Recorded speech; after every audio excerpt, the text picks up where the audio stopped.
Mesdames, Messieurs, bonsoir. Merci de votre fidélité à la télévision nationale. Voici les titres du journal.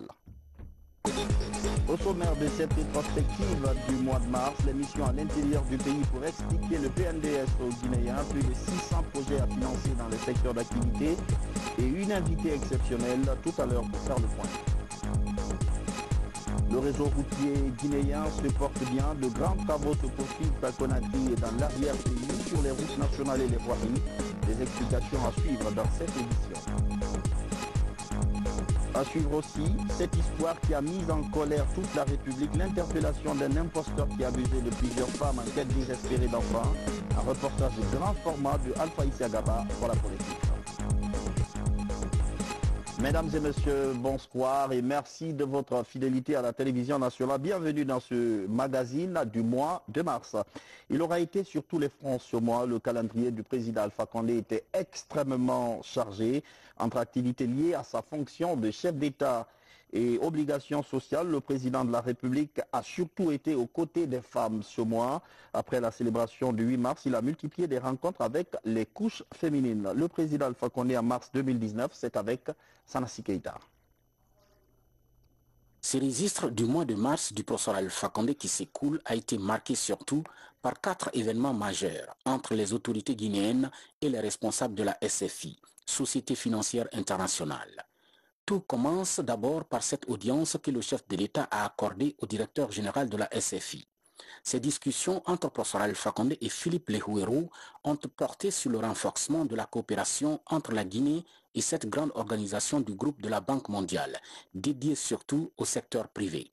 Des domaines comme l'agriculture, les travaux publics ou encore l'énergie ont été longuement évoqués au cours de cet entretien qui a duré une quarantaine de minutes. Ce mois de mars du président de la République, c'est aussi ses assises à Sheraton, axées sur la recherche de moyens techniques nécessaires dans le but de doter la Guinée d'un secteur privé dynamique et compétitif. Sur cet élan, les responsables de la SFI n'ont pas manqué de rassurer le chef de l'État de leur constante disponibilité à réunir tous les moyens nécessaires en vue de booster ces secteurs guinéens porteurs de croissance et générateurs de revenus.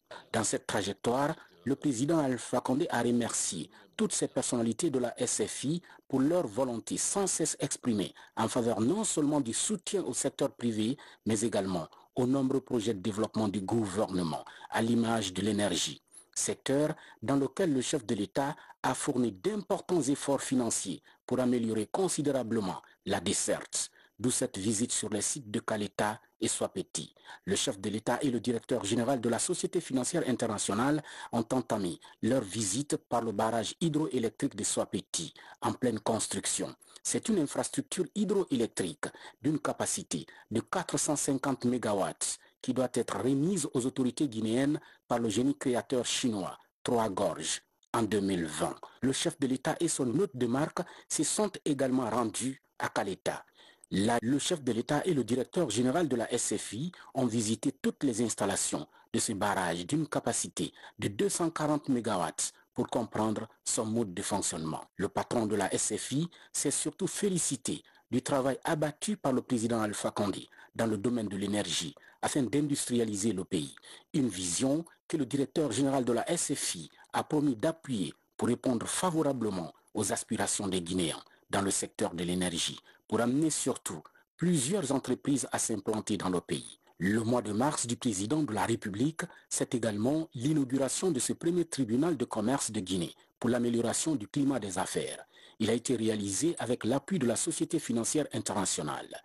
La mise en place de ce tribunal de commerce vise à garantir la sécurité judiciaire aux investissements nationaux et internationaux à travers une justice spécialisée dans le traitement des litiges commerciaux, histoire de restaurer la confiance des femmes et des hommes d'affaires dans le but de favoriser le développement et la pérennisation des entreprises, sources de richesse et pourvoyeuses d'emplois.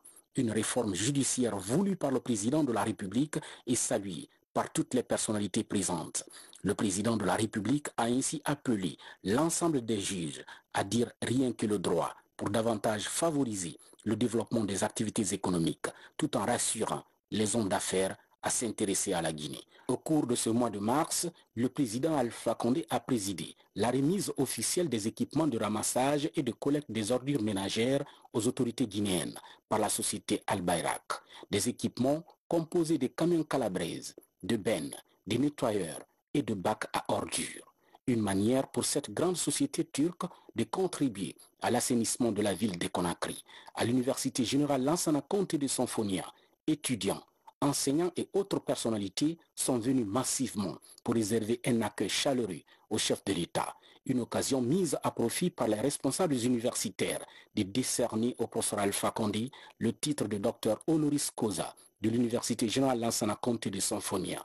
Une immense joie pour le récipiendaire qui dit avoir reçu plusieurs distinctions honorifiques à travers le monde, mais celle-ci l'a beaucoup plus touché parce que tout simplement, c'est l'université guinéenne. L'autre activité du mois du président de la République aura aussi été marquée par cette décoration de l'ambassadeur de la Fédération de Russie. Après 8 ans d'activité en Guinée pour un raffermissement des liens d'amitié et de coopération entre les peuples guinéens et russes, Alexandre Brigadze rentre définitivement. Ces diplomates et doyens des ambassadeurs accrédités en Guinée assurent donner une nouvelle dimension aux relations voulues par les présidents, professeur Alpha Condé et Vladimir Poutine, entre Moscou et Conakry, en signe de reconnaissance pour ces nombreux efforts qui ont permis aujourd'hui à la Guinée et à la Fédération de Russie de pousser haut et fort leurs relations de coopération. Alexandre Brigadze a été élevé au grade de commandeur de l'Ordre national du mérite de la République de Guinée par le chef de l'État. Mois rempli qui aura vu une activité diplomatique d'une force exceptionnelle. 7 ambassadeurs venus présenter leurs lettres de créance le même jour. Ces nouveaux diplomates viennent du Japon, des États-Unis d'Amérique, du Mali, de la Thaïlande, des Philippines, de l'Australie et de la Roumanie. Avec ces différents pays, ce sont des relations d'amitié, de solidarité de la Guinée qui se retrouvent renforcées, ainsi que les volets de coopération économique et sociale. Tous ces diplomates ont mis en relief la place de choix de la Guinée et le rôle particulier du président Alpha Condé dans la stabilité de la sous-région et du continent africain. Un mois s'écoule et un autre profil à l'horizon, mois incontestablement étincelant que ce mois qui a été chatoué par la célébration du 8 mars, fête internationale de la femme. Une journée impressionnante de par la virilité de la mobilisation des femmes et l'éclat de la cérémonie dont nombreux observateurs s'accordent à ranger parmi les plus beaux spectacles sociopolitiques. Le retentissement de cette célébration tient aussi et surtout à son contenu d'actes posés par professeur Alpha Condé en faveur de la femme dont l'autonomisation est une boussole, voire une solution aux problèmes d'émancipation sociale, de développement économique et de consolidation de la cohésion nationale.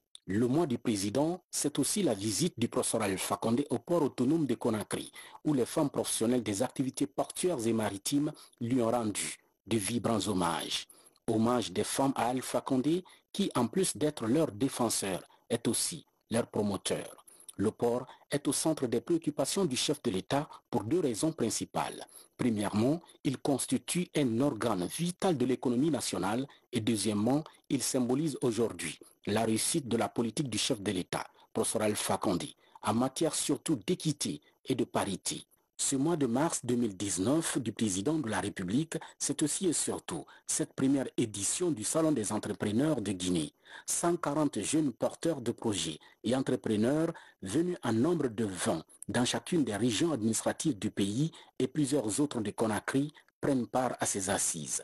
Au centre de ces nombreuses activités du mois du chef de l'État se trouve aussi cette table ronde sur les zones économiques spéciales. Ces assises ont enregistré la présence de plusieurs experts étrangers dans le but de réfléchir sur le cadre juridique et institutionnel, la planification, l'aménagement, le développement des zones économiques spéciales ainsi que l'appui aux communautés. Une initiative qui s'inscrit dans l'optique du PN2S, Plan national de développement économique et social 2016-2020, du gouvernement sous le leadership du chef de l'État, professeur Alpha Condé. L'objectif étant surtout de trouver de véritables zones économiques spéciales avec pour avantage d'être soumis à un cadre d'investissement spécial plus attractif qui permette aux entreprises de s'installer, Ce carnet du mois de mars du président Alpha Condé a également connu le lancement des travaux de construction du chemin de fer d'Apilon-Santou avec la SMD Winning.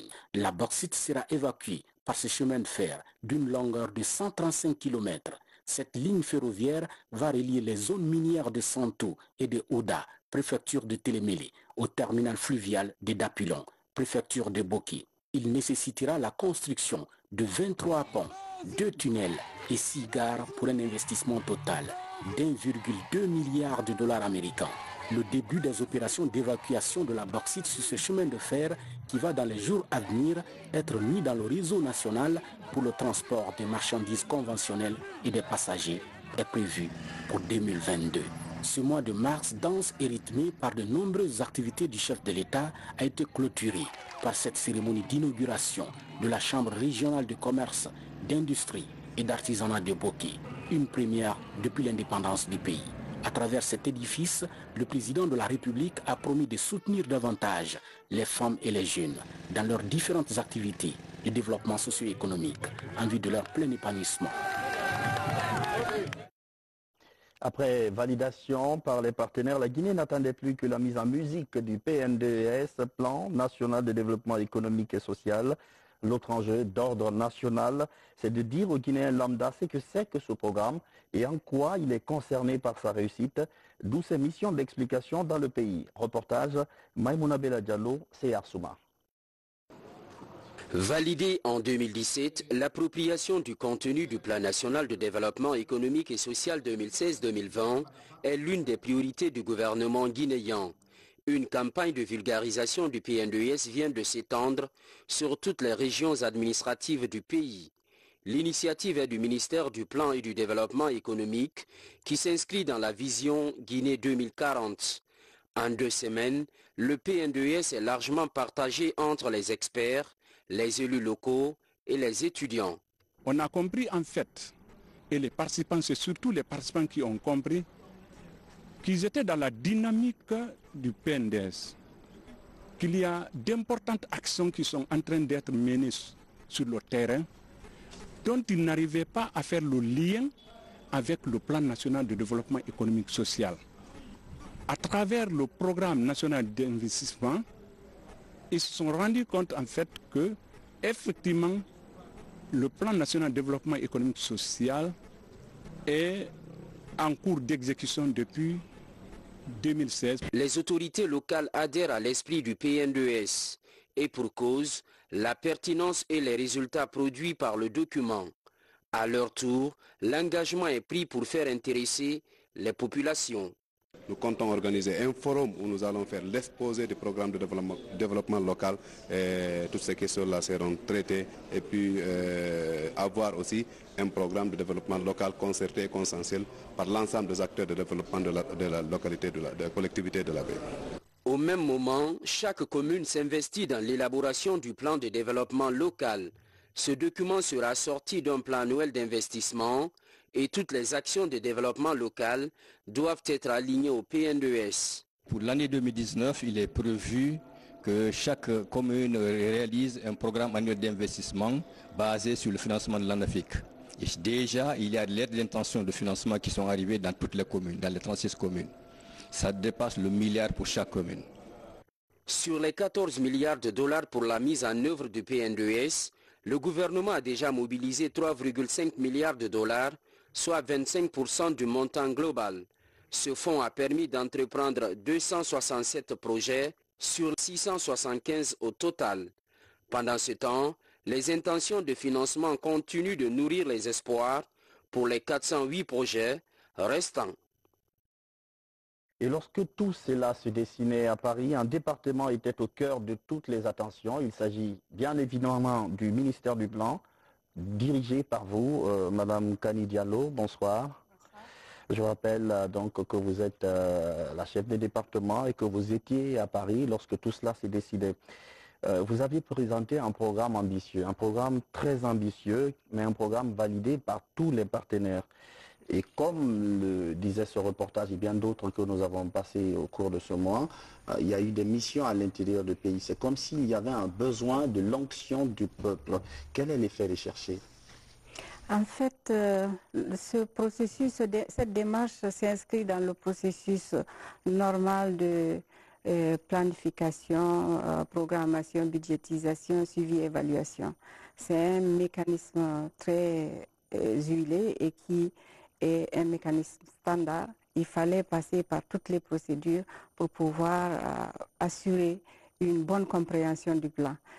En fait, la dissémination ou en tout cas la vulgarisation du PNDS a commencé déjà depuis la conception, c'est-à-dire que nous avons embarqué toutes les parties prenantes depuis le début du processus de planification jusqu'à maintenant.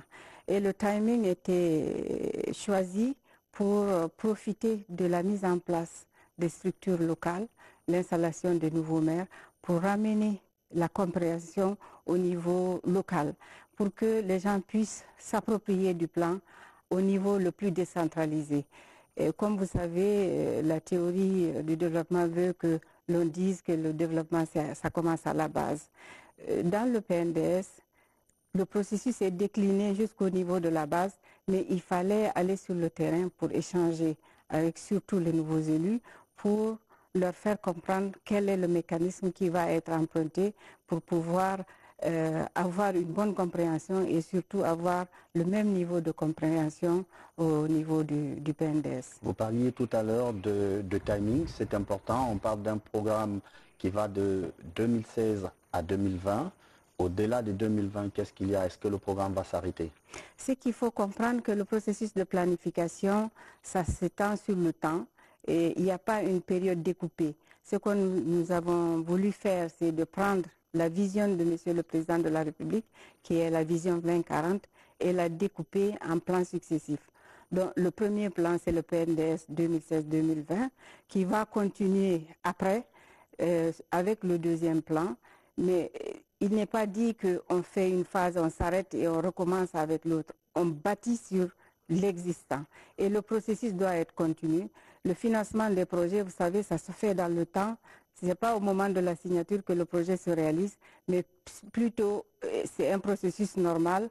On fait la planification, on mobilise les ressources, on met en place les projets s'exécutent dans le temps et c'est comme ça qu'on assure le développement d'un pays. Mais aussi, ce qui est surtout important, c'est qu'il faut assurer le suivi et l'évaluation de tout ce qu'on est en train de faire pour que le prochain plan, on puisse tirer les leçons de ce qu'on a réalisé, capitaliser dessus et aussi éviter peut-être les erreurs ou les incompréhensions au niveau de la première phase. Alors quand on parle de PNDS, on parle d'un côté de projet, de l'autre de financement, oui. Plus de 600 projets et à date un décaissement à hauteur de 25%.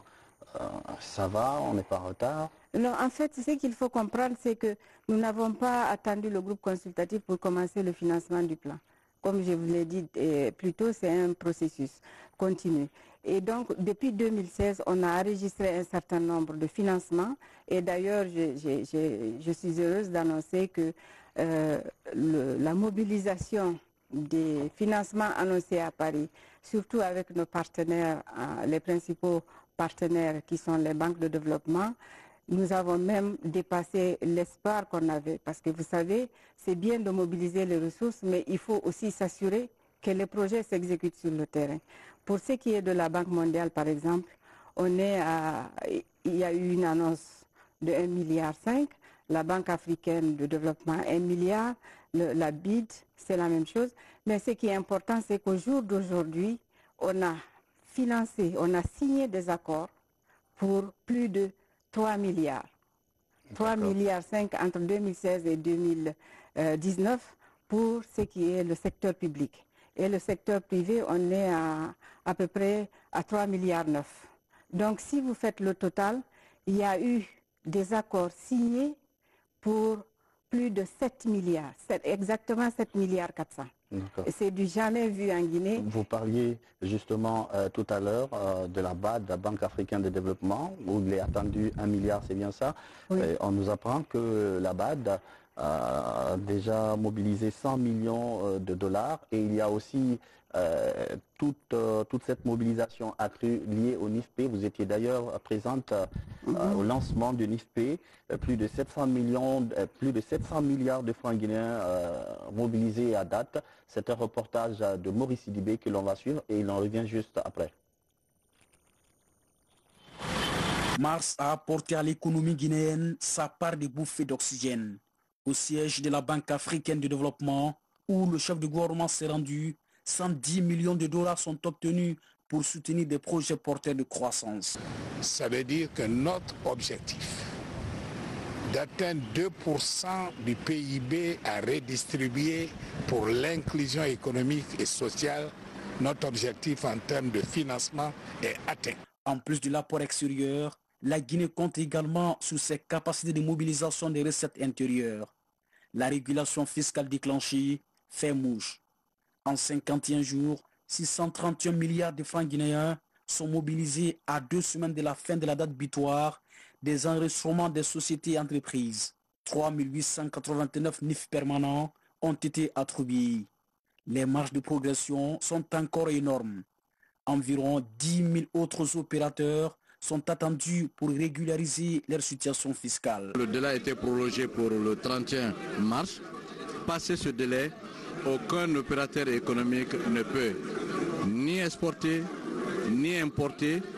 Aucun opérateur économique ne peut accéder au marché public, à plus forte raison accéder au paiement de l'État. Dès ce 1er avril, la mesure relative au contrat d'assurance des sociétés d'importation des marchandises va aussi rentrer en vigueur. Cette assurance couvre les opérateurs économiques en cas de sinistre dans le transport des marchandises en mer ou à travers d'autres moyens de transport. Dans l'espace CEDEAO, la Guinée était en retard sur l'application de cette mesure source de recettes publiques. Il est évident que chaque contrat est assorti de taxes et qui doit être versé à l'État. Le fait que ces marchandises-là soient assurées à l'extérieur, ces taxes échappent à l'État. Donc ça ne permet pas à l'État d'avoir de l'épargne pour pouvoir investir dans des infrastructures. Pour les ministères de l'économie et du budget, l'objectif affiché de mobilisation est de 1600 milliards de francs guinéens cette année. Des infrastructures comme les routes attendent de gros investissements.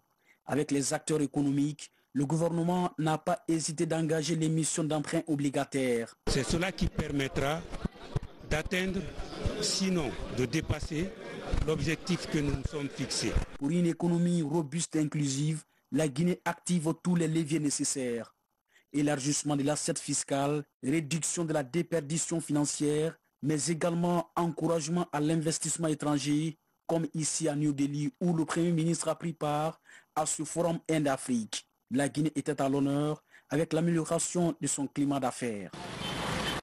Retour sur ce plateau avec Madame Kani Diallo, ministre du Plan. Et on a suivi tout à l'heure, Madame la ministre, 100 millions de dollars donnés par la BAD sur une intention d'1 milliard est suffisant. En fait, je voudrais corriger une petite erreur. Le financement de la Banque africaine de développement se fait à travers un document de stratégie pays qui vient d'élaborer. Et dans ce document de stratégie pays, ils ont fait un rajout de 340 millions de dollars. Et donc, l'enveloppe globale de 1 milliard, il y a déjà des accords qui ont été signés avec la BAD qui concourent à la mise en œuvre de cet engagement-là. Et je pense que je peux dire sans me tromper, nos principaux partenaires sont la Banque africaine de développement, la Banque islamique de développement et la Banque mondiale.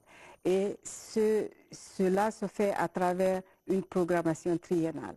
Et chaque phase de programmation, on fait une période de revue à mi-parcours pour réajuster, peut-être remonter des projets qui ont été prévus mais qui deviennent prioritaires.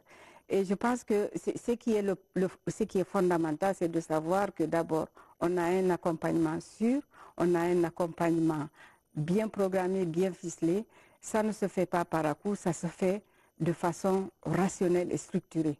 Et actuellement, la banque est en train de financer des grands projets d'infrastructure en Guinée. c'est aussi bien que la Banque islamique de développement. Vous vous rendez compte, la Banque islamique de développement en 2015, on était à 200 et quelques millions de dollars. Aujourd'hui, entre 2016 et 2019, on est à plus de 725 millions de dollars. Alors, madame, l'autre question, l'autre enjeu important, c'est que tout ce qui est en train de se faire, c'est pourquoi les missions à l'intérieur du pays, tout ce qui est en train de se faire, c'est un rapport avec la population, avec les populations. Aujourd'hui, est-ce qu'on a une idée du taux de croissance en Guinée? Absolument, absolument. En 2016, on était à 10,5. En 2017, à 13,4. D'accord. Et nous espérons que nous allons maintenir le taux de croissance à 3 chiffres pour les 3 premières années du PNDS. Ça, c'est absolument quelque chose de très satisfaisant parce que c'est d'abord une grande première qu'on arrive à un taux de croissance à 2 chiffres. Ça a été nos prévisions pendant qu'on préparait le plan, mais on pensait qu'on allait l'atteindre seulement en 2020. Mais déjà, on est sur la bonne trajectoire. Alors, parallèlement à ce taux de croissance, on a, bon, c'est vrai que le chiffre date de longtemps, 55% comme indice de pauvreté en Guinée, ça date de 2012, je crois, si je ne me trompe. Qu'est-ce que le PNDS va changer dans tout ça? On espère arriver à un taux de 45%. D'accord. Et cela, c'est absolument réalisable parce que tout le financement du PNDS tourne autour de l'accroissement des richesses, un meilleur partage pour pouvoir justement toucher les populations les plus vulnérables. Et comme vous savez, j'ai annoncé au cours de la conférence de presse les progrès qu'on a réalisés dans le domaine social. Et ce n'est pas peut-être l'idéal puisqu'on n'a pas atteint les objectifs du PNDS encore, mais on est sur la bonne voie. Parce que c'est ce qui est fondamental. J'entends souvent dire qu'est-ce que le commun des citoyens peut espérer du PNDS. C'est d'abord la croissance, la bonne croissance, le partage de la croissance et surtout cibler les populations vulnérables. Et aussi, on a au niveau macroéconomique une mise en place d'un certain nombre de mesures qui permettent d'avoir une stabilité macroéconomique avec un taux d'inflation maîtrisé, et il y aura automatiquement une répercussion sur le panier de la ménagère. Mais aussi, il y a toute une batterie de résultats sur la création d'emplois, sur l'accès des populations aux points de santé, l'accès à l'électricité, l'accès à l'eau, tout ça contribue aux services sociaux de base pour réduire la pauvreté. Merci beaucoup, madame. On aurait aimé vous garder plus longtemps. Vous êtes une mine d'informations. Merci. Merci d'être passé dans cette édition d'information. Je rappelle même qu'il y a des missions à l'intérieur du pays pour essayer de travailler sur de dresser des chiffres précis par rapport à ce niveau de pauvreté. En ce mois de mars, les routes nationales et voiries urbaines se portent mieux, beaucoup mieux. Les travaux ont été engagés par le ministre Moustapha Naïté partout à Conakry et dans l'arrière-pays. Ansoumane Toumani Camara, Terna Kamisoko. Doter la capitale d'une voirie moderne et parlante pour améliorer la mobilité des citoyens et redonner à Conakry un nouveau visage, ce sont là des résultats attendus des travaux de réfection, d'aménagement et d'entretien des rues de Conakry. Entamés depuis décembre 2018, ces travaux qui touchent les 5 communes de la capitale ont à ce jour permis de traiter plusieurs kilomètres de points dégradés et de doter ces rues de signalisation horizontale. Avant tout d'abord, c'est de remercier l'État et les apprécier sur ce qu'ils ont fait sur la route là. Parce qu'on a beaucoup d'idées ici, mais la route était mauvaise. Même nous, on s'est débrouillé pour arranger la route avec des pierres. Mais aujourd'hui, la manière dont je vois, c'est vraiment beaucoup de travail.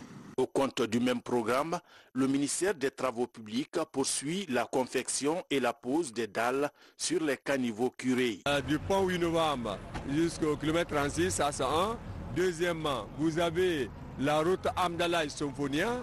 Vous avez également la route Amdalaï-Symphonia en passant par la Corniche Nord.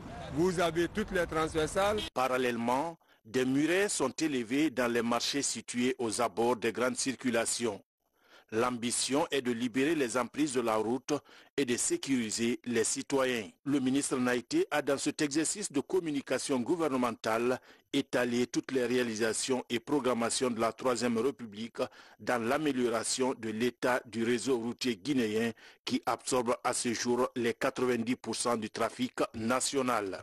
Nous avons réhabilité et ou reconstruit où les travaux sont encore en cours ou vont démarrer pour certains plus de 2000 km de route nationale, dont en réhabilitation la route nationale numéro 1 d'Abola-Kouroussa, Koya-Figiagbe, Figiagbe-Sougeta, Mamou-Labé, Kankan-Mandjana. Et en termes de reconstruction, vous avez Koya-Mamou-Dabola, Dabola-Sisela-Kouroussa, Kissidou-Gegedou-Kondebadou, Koya-Koulete et Koya-Farmouria. Toujours engagé à redonner à Conakry sa renommée d'antan de perle de l'Afrique de l'Ouest, le gouvernement annonce des travaux d'envergure à Kaloum, Dixine et Matam. Au compte de l'accord cadre Chine-Guinée, plus de 202 millions d'euros sont mobilisés pour la construction et la réhabilitation de la voirie dans ces 3 communes avec 2 échangeurs à Kagbélé et au kilomètre 36. L'année scolaire 2018-2019 a connu des perturbations. Beaucoup d'observateurs émettent encore des doutes sérieux sur l'achèvement des programmes d'enseignement. Mais ce mois, le ministre de l'Éducation nationale a sillonné plusieurs établissements du pays. Pas de risque, les examens scolaires pourront se tenir aux dates indiquées. Moussa Komara. Les 3 premiers mois de l'année ont été difficiles pour certaines écoles du pays. Le mot d'ordre de grève lancé par un groupe de syndicats avait alors perturbé le déroulement des cours par endroits. 3 mois après, une batterie de mesures est mise en branle pour rattraper les jours perdus. Les jeudis et les samedis soirs sont rendus ouvrables. Les charges horaires des enseignants titulaires sont relevées pour accélérer l'exécution des programmes. À Télémélé par exemple, la ville la plus affectée par la crise, la méthode est un succès. Au primaire et au secondaire, on estime à 53% le taux d'exécution des programmes. La liste des candidats aux différents examens nationaux est codifiée et transmise aux autorités. Nous comptons avec l'emploi du temps qu'on a mis sur pied, nous comptons finir, achever le programme avant le 30 mai, Inch'Allah. Dans les préfectures de Mamou et d'Alaba également, les programmes sont déroulés à un rythme impressionnant. Pour s'en convaincre, le ministre de tutelle a rejoint les techniciens sur le terrain. Maurice Sangari a galvanisé sa troupe tout en demandant de veiller à la qualité et au respect des plans de rattrapage des cours proposés. J'espère que d'ici que nous atteignons les évaluations de fin d'année, que les programmes seront bouclés. Des résultats éloquents qui demandent cependant d'être prudents. Les acquis sont à consolider. Les directeurs préfectoraux de l'éducation et les chefs de section pédagogique des différentes écoles de Mamou et Labé ont encore des marges de progression à réaliser pour espérer bouleverser les résultats scolaires de l'année dernière. La ville de Koubia, elle, accuse encore un retard inquiétant dans la région de Labé. C'est au niveau des 2 cycles, l'élémentaire et le secondaire, qu'il y a le retard. Sortir de cette rencontre, nous comptons mettre tout en œuvre pour que ces écarts soient comblés. Dans la savane, les cours ont très peu été perturbés. En région forestière, des villes comme Gekedou ont rattrapé leur retard. Les programmes sont à plus de 50% exécutés. Seul Yomou est encore à la traîne, mais il y a espoir d'être dans le temps. Avec la nouvelle stratégie dictée par le monsieur le ministre, et au retour, nous allons essayer d'appeler tout le système et les DPE et les maîtres même pour savoir où ils sont réellement, pour profiner un nouveau programme de rattrapage qui va nous permettre d'épuiser très réellement le programme d'ici mai 2019. Dans la région de Faranan, les cours sont intenses, les programmes sont réaménagés. Enseignants et élèves sont résolus à achever les programmes d'ici la fin du mois d'avril. Kissidou a déjà présenté la liste de ses candidats et les salles d'examen sont identifiées. La Guinée vient d'organiser des journées de consultation nationale sur le Hadj, une initiative du président Alpha Condé pour identifier les problèmes qui assaillent l'organisation du pèlerinage. Déjà, une plateforme numérique est créée pour résoudre une partie de ces difficultés. Retour sur cette actualité du mois de mars avec Fatimatou Diallo. Ces dernières années, d'énormes défaillances sont enregistrées dans l'organisation du Hadj. Pour faciliter le pèlerinage des fidèles musulmans guinéens cette année, le président de la République propose de faire un diagnostic participatif pendant ces journées de concertation sur le Hadj. Pour que les pèlerins guinéens souffrent, on mélange le Hadj et la religion. La religion vient en dernière position. On doit s'occuper de nos imams, mais on doit donner le travail aux professionnels. C'est comme ça que ce qui se passe dans les autres pays. Le problème du pèlerinage de la Guinée, c'est quoi? La première chose, c'est les passeports.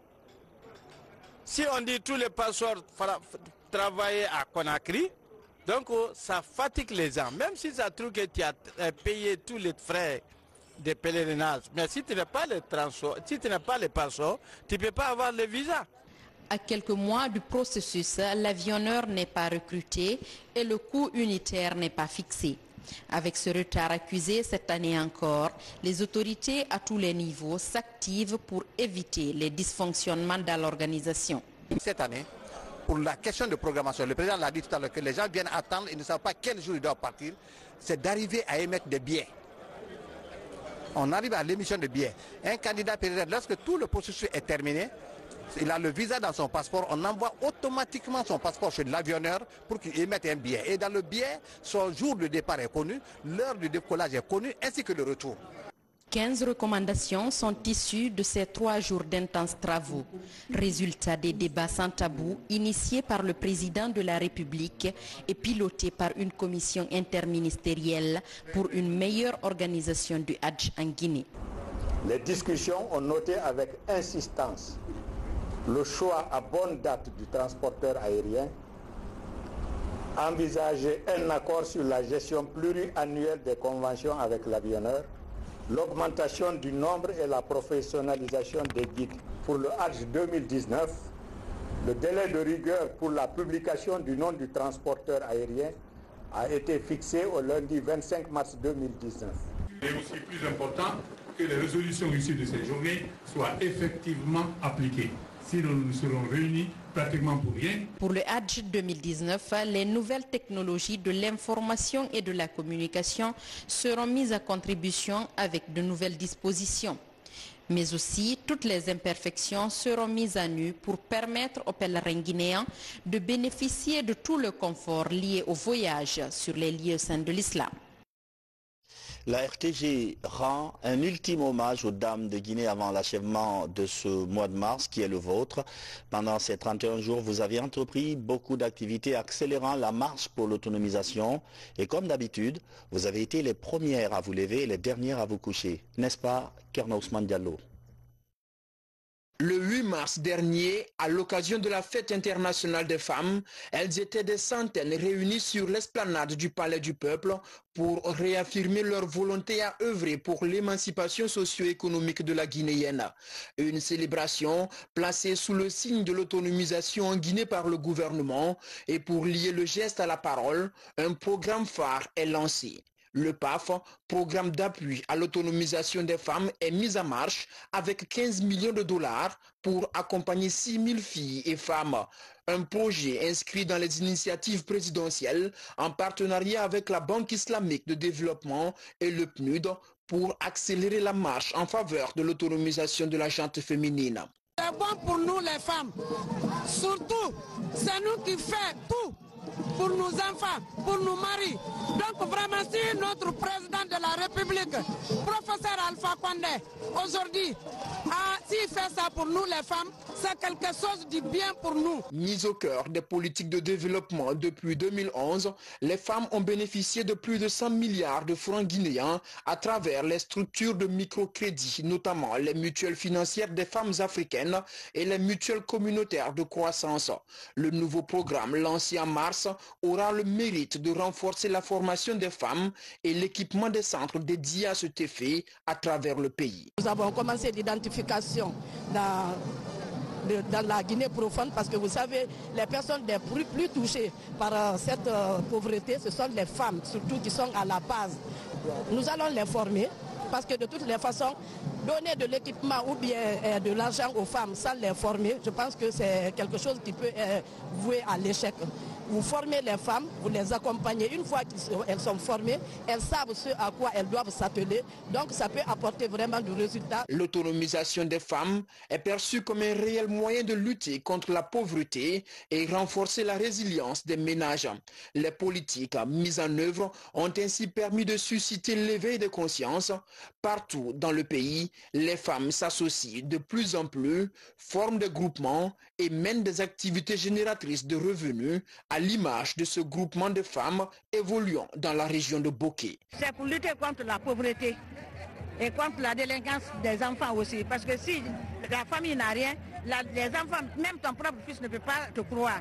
Donc nous luttons pour ça, pour que les enfants restent dans nos mains, qu'on puisse les aider et qu'on puisse les éduquer. La marche pour l'autonomisation des femmes s'effectue aussi dans d'autres secteurs où jusque-là, elles s'y aventuraient très peu. Illustration d'une volonté de briser les barrières, la start-up Yalan, incubée par Jatrofa Hub, avec ses filles spécialistes de réparation de smartphones et de tablettes. Dire que c'est pas facile, ça serait un peu mentir. Dans un boulot, rien n'est facile, il suffit juste d'aimer ce qu'on fait. Aujourd'hui, j'aime ce que je fais, donc ça devient pour moi quelque chose qui est facile, parce que c'est une passion. Il y a 2 semaines, la question de l'autonomisation des femmes était au centre du premier salon de l'entrepreneur guinéen. Tous sont unanimes, l'autonomisation des filles et des femmes permettra de favoriser le développement inclusif de la Guinée. Tout à l'heure, vous suivrez, après ce journal magazine, la déclaration de clôture du mois de la femme par la ministre de l'Action sociale, de la promotion féminine et de l'enfance. Guérisseurs traditionnels, vendeurs d'illusions, arnaqueurs ou violeurs en série, pour les femmes en quête désespérée d'enfants, il devient difficile de faire la part des choses. Au mois de mars encore, les services de lutte contre le crime organisé ont mis à nu l'existence d'officines où des centaines de femmes se font abuser dans l'espoir d'être fécondes. En l'espace de 5 mois, c'est le 3e réseau démantelé et rendu public. 2 questions. Qu'est-ce qui arrive à notre société? Pourquoi, en dépit des risques, autant de femmes se tournent vers des imposteurs? Alpha Isiagaba. À Conakry, les vendeurs d'illusions foisonnent, ils ne s'en cachent plus. C'est à ciel ouvert qu'ils charment leurs victimes. Les femmes en difficulté de procréation sont leurs cibles favorites. Le manège fonctionne à la perfection avec une facilité déconcertante. Les imposteurs se font passer pour des guérisseurs traditionnels. Le dernier cas révélé a eu lieu dans la commune de Dixina, Afia, un quartier populeux. Depuis des années, un nombre inconnu de femmes sont passées dans le ghetto sordide d'Alseni Sako, un faux guérisseur aux pratiques choquantes face à des victimes désespérées. C'est un violeur en série. Quand il vient chez toi, ou tu te déplaces, tu viens le voir, il te dit de te déshabiller, il rentre sous le drap, il insère un morceau de viande sur toi. Après, il prend le téléphone, il sort, il te dit, ah, c'est ce qui est sorti sur toi, ça c'est le fibrome. Les victimes de ce type sont malheureusement nombreuses. Pire, la majorité d'entre elles n'oseront jamais relever le sacrifice ultime qu'elles ont été amenées à consentir en vain. Les faits rappellent les abus qu'Émile Nyankoy Collier infligés jusqu'à son arrestation à celles qui espéraient trouver auprès de lui le salut. Les révélations sur le calvaire des femmes en quête effrénée d'enfants auprès des tradithérapeutes ont commencé l'année dernière par Nafanta Kamara, déjà condamné. Question, pourquoi la parenthèse noire ne se referme plus? Une femme on appelle ça avoir le désir de l'enfant. Elle est prête à tout, quel que soit son niveau intellectuel. Elle est prête à tout. Si elle ne prend garde, elle peut tomber encore sur des cas malheureusement de ce genre. Mais il faudrait, à mon avis, une sensibilisation plus grande que cela, parce qu'on les arrête, c'est vrai, on les montre à la télé, ces gens-là. Vous avez vu, en peu de temps, il y a eu quand même 2 autres cas qui ressemblent à celui de Nafanta. Dans nos sociétés, Avoir un enfant est une obligation du mariage. Sur les femmes, la pression sociale est particulièrement forte. C'est d'abord pour des raisons de confiance que les populations recourent à la médecine traditionnelle. Nous, les populations africaines, rurales en particulier, ont une certaine conception en rapport avec la place de l'enfant dans un foyer conjugal. On estime que avoir un enfant ou des enfants, c'est comme une espèce de placement d'un capital que l'on fait qui va être rentable à long terme. Bon, ça, c'est l'enfant est donc perçu comme un élément d'investissement pour les vieux jours. C'est une forme d'assurance. Vous comprenez? Ça, c'est le premier souci. Le second souci, on considère qu'avoir un enfant ou des enfants, c'est, disons, survivre à la disparition physique sur Terre. Les médecins spécialisés dans la prise en charge des problèmes de reproduction des femmes sont pourtant de plus en plus nombreux dans nos centres hospitaliers.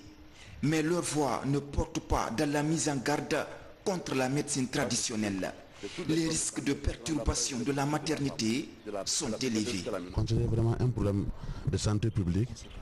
Oui, un problème de santé publique parce que ces guérisseurs traditionnels, ils utilisent des substances dont on ne connaît pas la composition et ni le principe actif, ni leur action, ni leur effet. Est-ce que vous comprenez? Donc, on ne sait pas exactement qu'est-ce que ces produits-là contiennent. Et ce qui différencie un médicament d'un poison, c'est la dose exacte. Ces médicaments, on ne connaît pas la dose, on ne connaît pas le principe actif. Donc pour nous, ils contiennent des substances nocives pour la femme. C'est toxique pour l'organisme de la femme. Entre pression sociale dans les foyers, ignorance, manque de réglementation et tolérance, ou laxisme de certains responsables face à certaines formes de crimes organisés, les femmes ont besoin de plus de protection, surtout à ceux qui bâtissent leur bonheur sur le malheur de certaines d'entre elles. Tout un combat contre les criminels joyeux opérant sous le couvert de la médecine traditionnelle. Mois de mars, troisième mois de l'année et troisième édition à Conakry du Festival international du jazz. 9 grands noms de ce art se sont partagés les scènes en Guinée. Les prestations s'étaient nettes à Kaloum et à Palm Kamayen. Mikini Moussa Kamara, Mabintila Issouma. Par la puissance des sonorités, certains mélomanes croient à la renaissance du jazz en Guinée. Au terme de 5 jours d'ambiance électrique, les promoteurs pensent institutionnaliser ce rendez-vous géant dans l'agenda culturel du pays. 9 voix leaders du jazz mondial et 45 musiciens de haut niveau visitent avec éclat les différentes inclinaisons classiques et modernes du jazz. Et on voulait faire un hommage à l'Afrique avec des musiciens africaines et d'origine africaine qui ont réussi et qui sont des vraies stars internationales, de venir dans son pays. C'est le cas de Marc Guéry. Marc Guéry, c'est la première fois qu'il vient en Afrique. Emeline Michel, c'est la première fois qu'il vient en Afrique, pour vraiment rendre hommage et montrer à la jeunesse guinéenne qu'il n'y a pas de limites quand il y a des bons travail derrière, et la répercussion et l'importance des rythmes et de la musique et de la culture africaine dans la musique du monde. Mais en Guinée, source de la réhabilitation de la culture africaine, le jazz ne meurt jamais. Le jazz pour moi représentait l'histoire africaine, parce qu'il part de la musique et de l'histoire africaine à travers les esclaves africains dans les États-Unis. C'est pour ça que ma musique c'est afro-jazz. Le jazz c'est une musique d'ouverture d'esprit. Vous savez, le jazz c'est modernisé. On a essayé de rajouter une touche assez afro dans le jazz. C'est pour ça que je suis là, je veux ramener ce côté-là pop purement dans le jazz. Sous la révolution en Guinée, le jazz a connu ses heures de gloire. La réputation de ses plus grands maîtres a franchi nos frontières. Momo Wandel Souma, Jean Fanka, Maître Barry, Ousmane Kouyaté, Jacques Smith Sherif et l'emblématique Bembea Jazz national et international. Encore sur scène aujourd'hui, le virtuose guitariste Diamond Fingers et Bat plus d'un. La folie de l'artiste ne connaît pas de répit.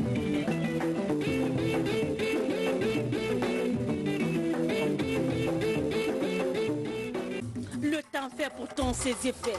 Les adeptes du jazz ou connaisseurs du jazz prennent progressivement leur retraite.